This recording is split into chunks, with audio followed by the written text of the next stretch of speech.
Ah.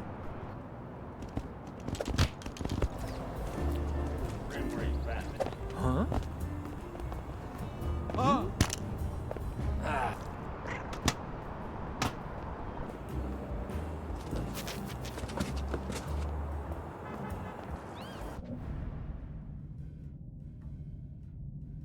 Little Kitty, Big City, bringing out the jerk in all of us. Hello, everybody. Catchy1383 with Cat Sheet Gaming, and Little Kitty, Big City came out very recently, and I was highly anticipating this game when I saw it during the Nintendo Indie Direct.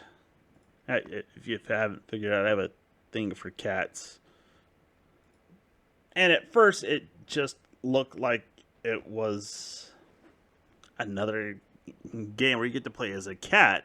You want to know what happens to this cat. Now, it's not completely unrealistic although that beginning was just heartbreaking, and I'm still waiting to see if he, you know, gets back with the rest of his fellow cats on that one. But very similarly, they get saved by garbage, and that's probably the only comparison I'm going to make between the two. Yes, they're both technically indie games, but they're very much different games. And there are similarities, but this is just a different beast altogether. It's much more lighthearted, much more colorful, and it's obvious some of that is due to the limitations of the Switch. And I kind of almost feel bad about this particular game because it came out on the Xbox Game Pass, and it was like $25, and they were already putting out a discount for it, making it 22 before the game was even out. So it kind of lets me wonder if they have some really bad projections for this game's sales. And I know Xbox Game Pass is not going to help it, and that's how I played it on Xbox Game Pass. And a large portion of why I decided to go with that was the size of the game. It's not very big in any shape or form. And I kind of felt like that 20, even the $22 price tag was just maybe a bit much for a game that's only 1.5 gigabytes around there. I'm not saying that there could be a ton of replayability. I might be wrong in that case. I could always be wrong in that case. This, on the other hand, it's too many times in the past have I had a game this large and found out that I only get about 8 to 10 hours out of the game. It's more like a one and done deal. And this was no different. And I'm sorry to say that because I actually had fun and enjoyed this game. And I clocked in about around 9 hours, but that's, I don't know, maybe an hour and a half of that was actually idle time, me walking away. And I think maybe an additional 15 minutes of gathering some footage, and that's about it. This game is really, really short. I have all 1,000 achievement points for it. I did it in one sitting. That's how short this game is. And I felt zero compulsion to play it again. Did I enjoy myself? Sure. But part of me just can't justify the $20 or the $25 for the length of the game for a one and done deal. Maybe 10 in that regards. And that's a shame because I want more cat games. And maybe in the future I'll change my mind and I'll make a purchase to show my support for it. So let's just get into the nitty gritty of it all. So you play as the kitty, and it actually has dialogue in this game where the animals just talk to each other. That was a bit of a surprise, I'll admit that. Rather tame for the most part, nothing really to write home about in terms of quality or lack thereof. It's straight and to the point and tells you what you need to do. Anyways, as the kitty, you fell out of that window. You landed in a trash can, but you can't get back up. you don't have the strength due to hunger to be able to climb to the heights you need via the vine walls located around the city, and particularly on the building that you inhabited. So a crow offers to give you a fish in order to get your strength back up so you can climb back up to the building. In order to do that, though, you have to collect shinies. This game leans heavily into, I guess, stereotypes of animals. Like how cats act in certain situations, or in the case here, crows being obsessed with shiny objects. So you get the first 25 shiny objects, and the crow gives you a fish. That gets you started. You have to find the other fish throughout the whole entire city. And it's just a tiny little section of city. Nothing big at all. And the particular city isn't any Western city. This is clearly a Asian city. I'm thinking more or less inspired by something in Japan. None of the characters have faces, but they all have sort of this oriental sort of feel to them when you look at them, along with the city. I mean, yes, there's some writing here and there that clearly shows that it's somewhere in Asia. And sort of an excuse to not only have not cars in the road so you don't get ran over, but also to create barriers in the game, is that the water pipes have busted, and in order to fix them, they've closed down the road so no one's driving around. But at the same time, the cat doesn't like getting wet, therefore it won't cross any bodies of water, like little ponds or anything like that.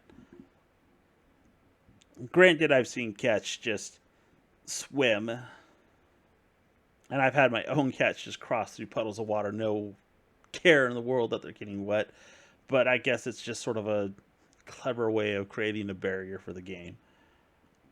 And something the player has to figure out how to navigate in some shape or form. With that, the game, like I said, revolves around getting these fish so that you can climb back up to where you fell off of.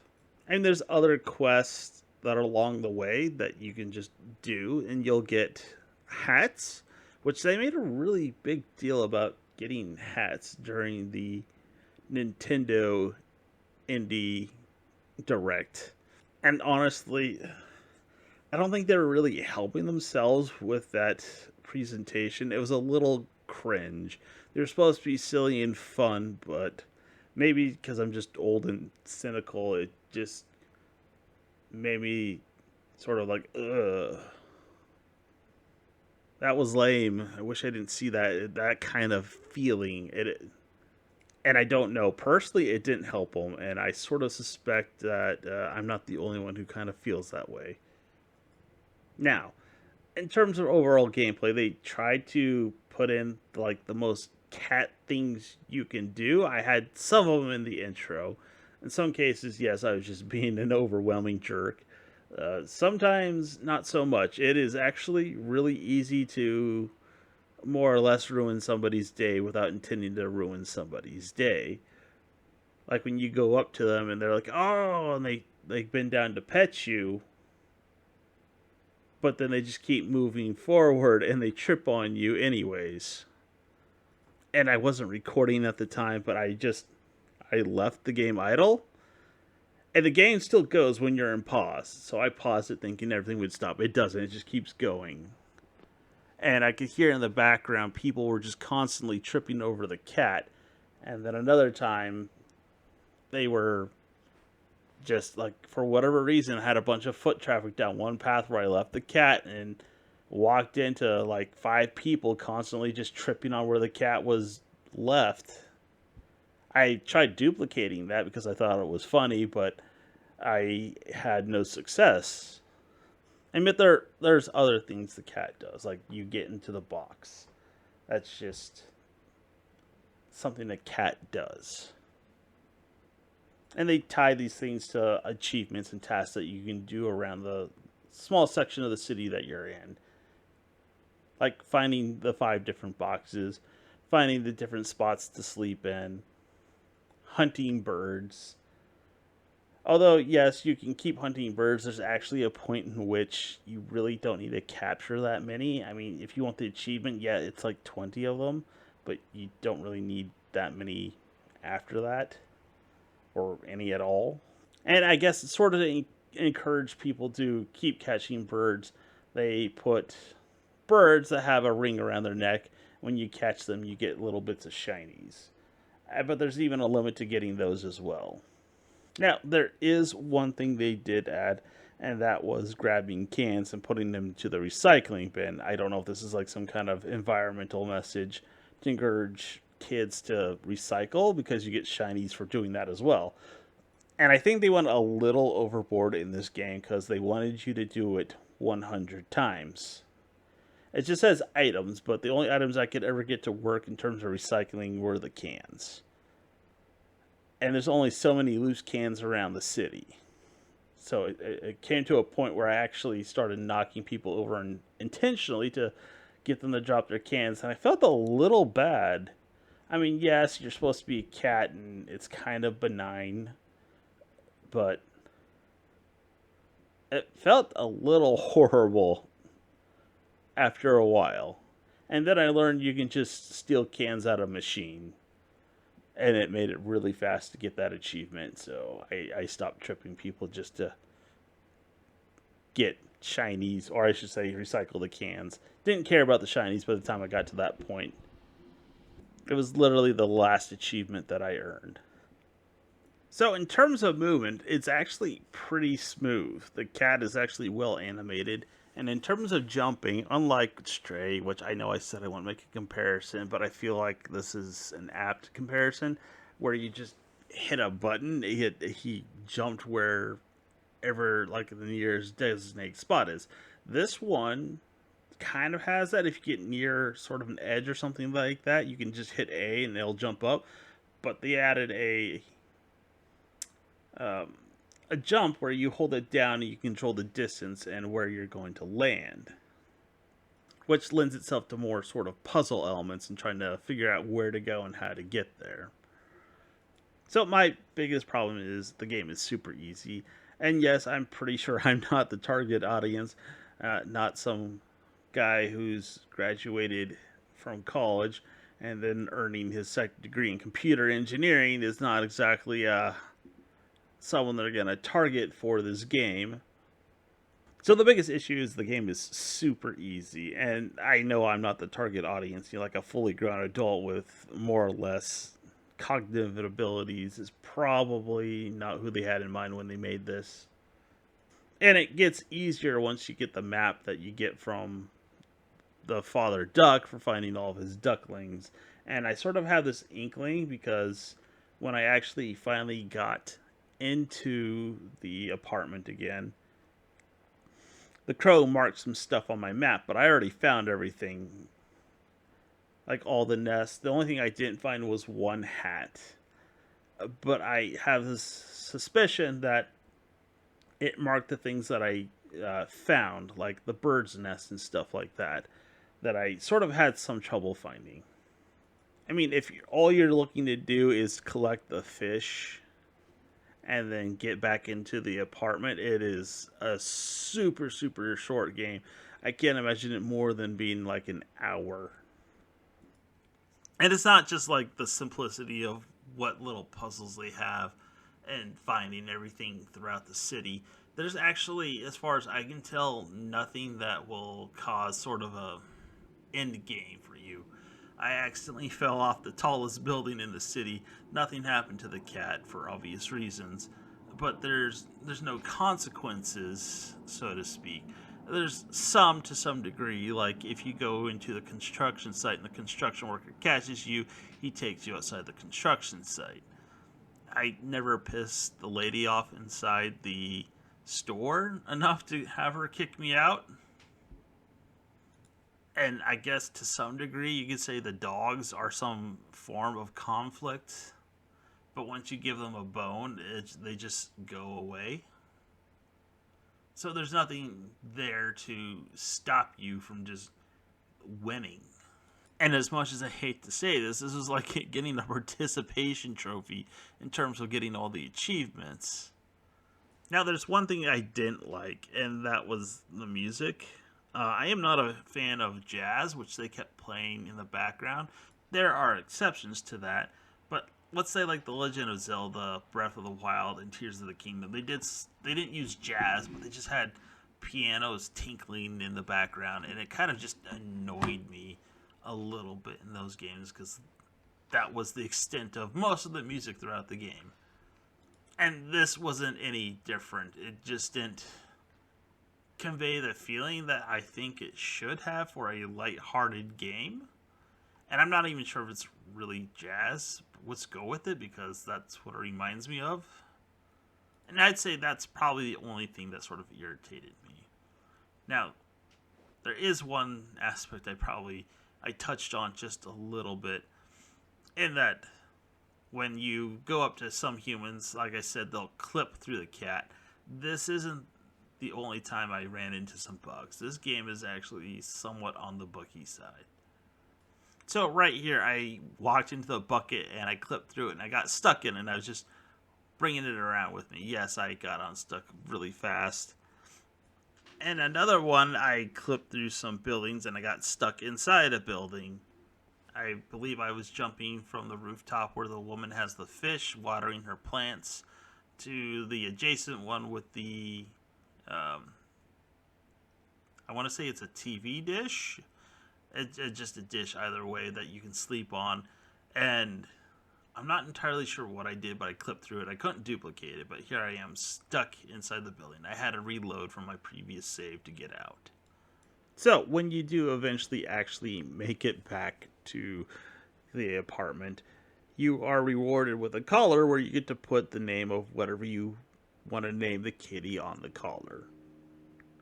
I had a bit of an issue with this personally. Tried using the keyboard because I was playing on the PC Game Pass.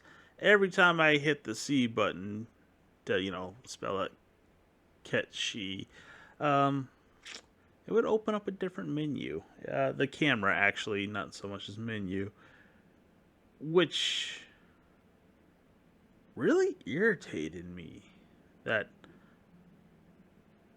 they did that. I mean, I eventually started typing out, as you can see here. It just didn't make any sense to me if I had a controller plugged in why the keyboard would just be overwritten like that and still function. I don't know. I mean, I eventually got it to work. But yeah, you get a happy ending. The cat is reunited with his human. The crow comes and points out what you missed, and you can go down there and get whatever you missed. I shouldn't say it doesn't point out everything. There are some achievements that you don't have an indication that you need to do. They'll tell you what they are on some of them. Some of them are hidden for whatever reason, which I despise when they do hidden achievements to some degree. Like, if it's a story element, fine. But when it's a game like this where one of them was to, I want to say it might have been knocking over all the chess pieces. I could be wrong. Or maybe it's another one called Big Kitty Little City. I don't know. There's a couple in there that are hidden. They aren't tied to the story in any shape or form. I had to look them up, and when you see the title of the achievement, you're like, oh, that's obvious and what you need to go and do. And that took me maybe 30 minutes to finish those up. Anyways, I would give this game a try. I mean, if you have Game Pass, go ahead and play it. It's a really simple, fun game. And honestly, just like when I played Stray, it came at a really good moment because I just finished Final Fantasy VII Rebirth, and then I just finished Stellar Blade. So something just short and sweet was so refreshing and just something I needed. Anyways, if you made it this far, thanks for watching. Have a good one.